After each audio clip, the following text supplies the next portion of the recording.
Pope Francis urged Congo's people on Wednesday to forgive those who have harmed them as he presided over a mass before an estimated 1 million people in a country racked by decades of violence. Many of the faithful spent the night on the vast airfields of the capital's Ndolo airport and passed the hours before Francis' arrival singing, dancing and getting jazzed up for the pontiff's first main event of his trip to Africa. This is the first papal visit to the country since St. John Paul's in 1885. Let's take a look.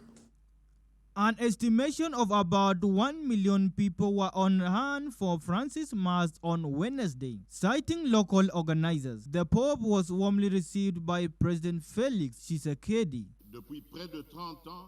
This misfortune, which has lasted for nearly 30 years, is today part of our territory, where, in addition to armed groups, foreign powers greedy for the minerals commit cruel atrocities with the direct and cowardly support of our neighbour, Rwanda. The crowd cheered widely when Francis began a language loop around the airfield in his open-sided Pope mobile, as some people ran alongside or waved their flags.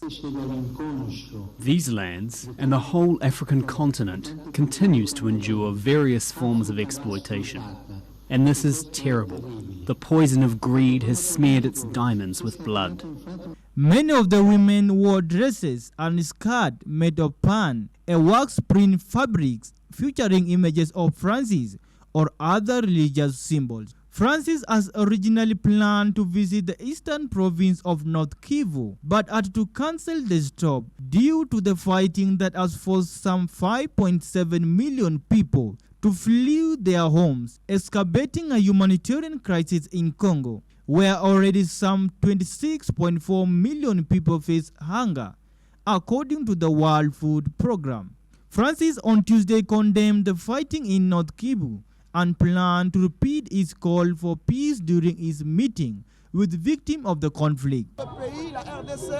Our country, with the fighting and all the problems we have, today we've received the Pope and we believe in his blessing.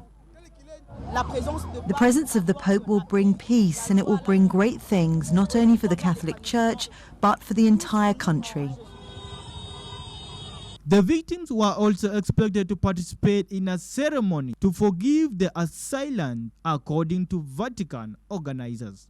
Lino Lunjok, GBS News.